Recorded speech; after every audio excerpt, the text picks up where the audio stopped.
Bismillahirrahmanirrahim. Assalamualaikum warahmatullahi wabarakatuh. Perkenalkan, nama saya Pilen Sophia Putri Ramadanti SPD. Saya mahasiswa PPG dalam jabatan 2025 di LPTK UIN Sunan Kalijaga, Yogyakarta. Dengan nomor induk mahasiswa 25404111386. Hari ini saya akan mengajar di kelas 4 di SD Negeri Bantrangsana, Kecamatan Panyingkiran, Kabupaten Majalengka, Provinsi Jawa Barat dengan materi usia balik. Terima kasih, selamat menyaksikan. Bismillahirrahmanirrahim. Assalamualaikum warahmatullahi wabarakatuh. Waalaikumsalam warahmatullahi wabarakatuh. Apa kabar semuanya hari ini? Alhamdulillah, luar biasa. Allahu Akbar. Sebelum kita mulai, mari kita berdoa terlebih dahulu ya. Seperti biasa, Kapten kelas silahkan pimpin doa. Siap. Oke.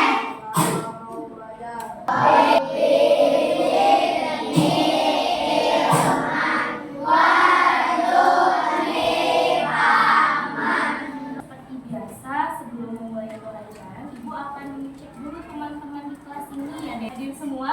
Alhamdulillah, hebat. Berarti sekarang sudah siap belajar?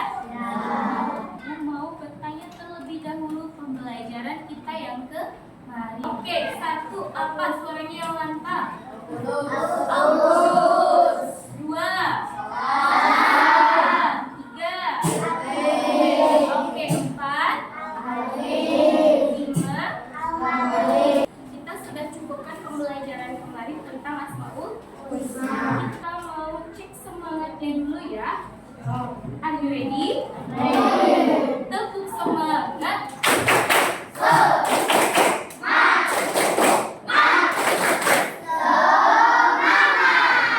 Tujuan pembelajaran kali ini adalah untuk agar ATT bisa memahami seperti apa artinya balik. Kemudian biar ATT juga tahu ciri-ciri atau perbedaan dari balik menurut fikih dan balik menurut ilmu biologi. Bisa memaparkan tanda-tanda balik di perempuan ataupun di laki-laki. Dan AATT bisa membiasakan sikap bersyukur, taat beribadah, dan bertanggung jawab. Sudah siap untuk belajar? Siap. Oke, kita mulai ya. AATT hari ini akan belajar tentang usia balik. Dan lihat dulu gambar ke depan. Di depan ada gambar tentang apa? Ada urutan pertumbuhan manusia. Dimulai dari yang paling kecil itu namanya apa? Bayi. Agak besar sedikit namanya balita. Besar lagi sedikit. Besar lagi. Besar lagi. Besar lagi. Besar lagi. Paling terakhir. Oke, lansia atau usia tua. Oke, AATT kalau sekarang kita lihat sudah kelas berapa? Ada di usia berapa? Di usia yang mana? Di usia anak-anak. Kira-kira kalau AATT di usia balik ada di usia yang mana ya? Apakah di anak-anak, di remaja, di dewasa, di parubaya, atau di lansia? Sudah tahu? Oke, biasanya ada di remaja. Hebat. Tadi siapa yang jawab? Kasih tepuk tangan. Sebelum cek usia, AATT akan cek dulu pengertian balik. Apa itu balik? Balik itu terbagi menjadi dua definisi atau dua pengertian. Ada yang menurut bahasa dan ada yang menurut istilah. Kalau menurut bahasa artinya itu sampai. Kalau menurut istilah artinya kedewasaan bagi seorang muslim. Teman-teman di sini semuanya muslim? Muslim. Alhamdulillah. Nah, selanjutnya ada laki-laki dan ada perempuan. Tapi terbagi lagi menjadi dua. Ada yang menurut ilmu fikih atau ilmu yang diatur sesuai syariat Islam, dan ada lagi menurut ilmu biologi atau ilmu pengetahuan alam. Yang akan kita bahas pertama adalah ciri-ciri balik menurut fikih. Coba yang merasa laki-laki angkat tangan. Yang merasa perempuan angkat tangan. Oke, sudah tahu gender masing-masing ya. Kita cek yang pertama menurut fikih, tanda-tanda pada laki-laki yaitu keluarnya air mani atau sperma. Ada yang sudah tahu? Air mani atau air sperma itu adalah air suci yang keluar dari tubuh laki-laki. Biasanya keluar pada usia kalau AAA atau laki-laki di sini sudah berusia balik. Ciri-cirinya airnya sedikit mengental, kemudian berwarna putih. Oke. Tapi ternyata bisa juga terjadi pada perempuan, cuman jarang. Oke.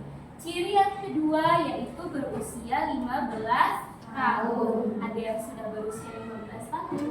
Belum. Oke. Sekarang kita pindah ke tanda-tanda pada perempuan. Yang pertama apa? Ya, tadi mimpi basah, tapi tidak semua perempuan merasakan, hanya beberapa. Yang kedua, haid atau menstruasi. Apa itu haid atau menstruasi? Betul sayang, keluar darah dari kemaluan perempuan. Berapa lama? Ya, bisa dari 3 sampai 14 hari. Berbeda-beda setiap orang.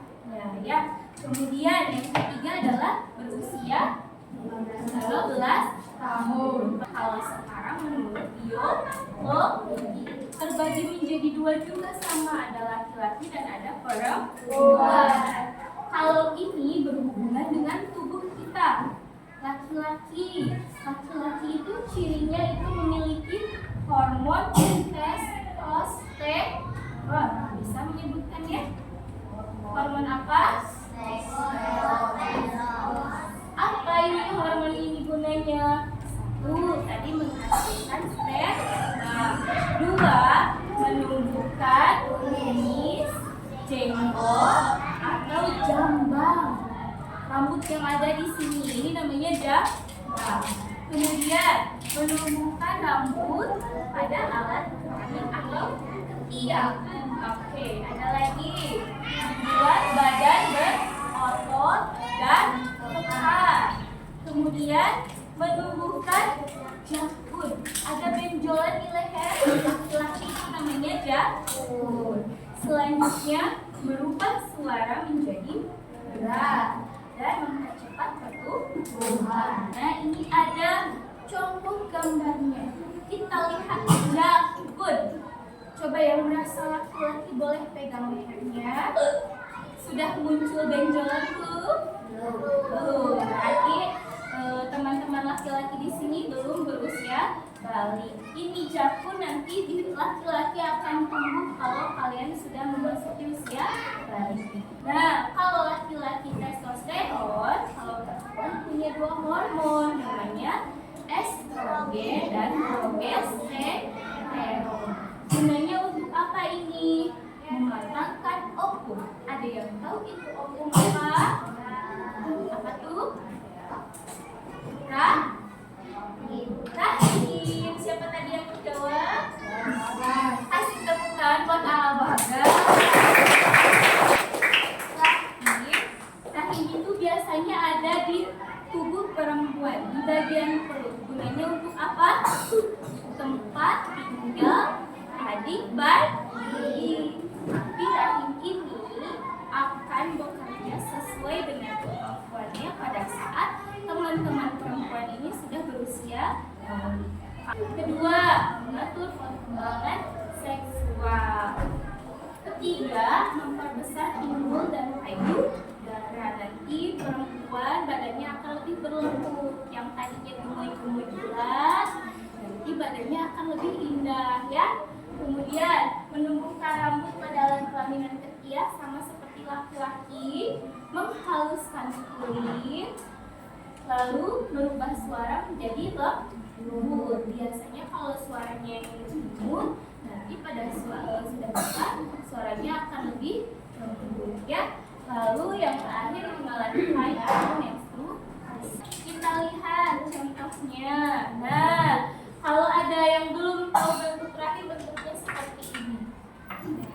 Ada di dalam perut apa di luar perut? Di dalam. Kemudian untuk laki-laki atau perempuan yang sudah mengalami haid dan mimpi basah, itu ternyata disebutnya sedang berhadas besar atau dalam keadaan tidak suci. Berarti kalau keadaan tidak suci, boleh beribadah tidak? Tidak. Boleh sholat tidak? Tidak. Boleh ngaji tidak? Apa yang harus dilakukan kalau teman-teman sedang berhadas besar? Bersuci. Salah satunya adalah dengan mandi wajib, atau kita bisa sebut dengan mandi junub. Ya, tidak hanya wudhu saja, tapi harus mandi dari atas rambutnya sampai ke ujung kaki, semuanya harus dibasuh. Ya, oke. Ibu akan kasih tahu tata cara mandi junub. Yang pertama, boleh sambil kita praktekkan, mencuci kedua telapak tangannya. Kedua, membasuh alat kelamin masing-masing dengan tangan kiri. Ya, kalau membasuh alat kelamin harus pakai tangan apa? Kenapa tidak pakai tangan kanan? Tangan kanan itu untuk melakukan pekerjaan yang lebih mudah. Ya, oke. Selanjutnya, setelah membasuh kemaluan, bekas tadi membasuh tangan kirinya kita bersihkan dulu, dibasuh dengan air dan boleh ditambah dengan sabun. Lalu setelah itu AATT berwudu dengan sempurna. Sudah bisa berwudu semuanya? Sudah. Baca niatnya juga bisa? Nah, pada saat kita mandi, kalau sedang mandi dulu, baca niatnya cukup di dalam berwudu dari awal sampai dengan selesai tertib. Lalu nanti disambung dengan perlahan membasuh helai-helai rambut. Lalu nanti setelah itu dimulailah membasuh seluruh tubuh, diguyur badannya dari atas sampai bawah. Jangan lupa bacakan niatnya di dalam. Setelah itu basuh kaki dan selesai. Itu adalah urutan tata cara mandi junub. Jika sudah balik, apa yang harus dilakukan? Pertama, semuanya wajib melaksanakan sholat fardu. Apa itu sholat fardu? Sholat wajib yang dilakukan berapa waktu? 5 waktu. Coba sebutkan dari yang paling pagi sholat apa? Siang, sore, ada berapa waktu? 5. Kalau sudah usia dewasa dan usia balik, teman-teman tidak boleh terlewat. Harus dikerjakan, dilaksanakan semua. Yang kedua, menutup apa? Apa itu aurat?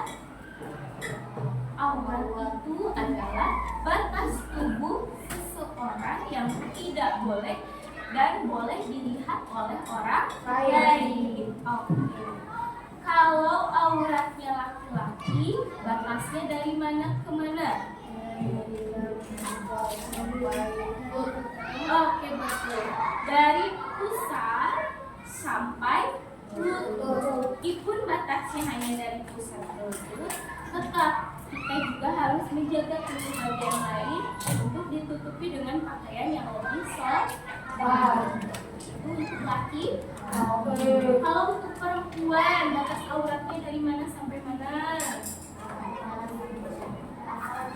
Betul, dari ujung kepala sampai ujung kaki ternyata auratnya perempuan. Yang boleh terlihat apa saja? Ya, muka dan kedua telapak tangan. Ternyata kaki juga harus ditutup. Berarti teman-teman perempuan kalau keluar boleh memakai kaos kaki dan sepatu atau sandal. Kalau sudah usia balik harus tertutup semua badannya biar lebih terlindungi. Pertama, terlindungi dari sinar matahari, polusi, juga terlindungi dari niat jahat orang lain. Sampai sini paham? Oke. Yang ketiga, kewajiban seorang muslim kalau sudah balik apa? Mencari ilmu. Dari sejak balik pun AATT ternyata sudah belajar. Bahkan mencari ilmu itu harus terus tetap dilakukan sampai nanti kalau AATT sudah berusia tua. Meskipun badannya sudah bungkuk, kemudian sudah melemah, matanya sudah mulai rabun, tetap harus mencari ilmu. Makanya itu adalah kewajiban dari semua muslim, apalagi yang sudah berusia balik. Sampai sini paham? Oke. Tadi kita sudah selesai belajar tentang usia balik. Ibu juga sudah selesai menjelaskan. Nah, sebelumnya kita lakukan, Ibu mau kasih games dulu. Siap main games? Bagas, apa yang harus Bagas lakukan kalau Bagas sudah mengalami mimpi basah?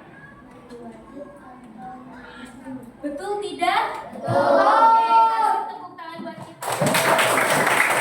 Sekarang kita mau diskusi kelompok, ya? Oke. Cocokkan mana yang cocok satu sama lain bekerja sama dengan kelompok. Siap? Boleh ya? Ya, boleh kelompok satu, boleh nama misal mau kelompoknya.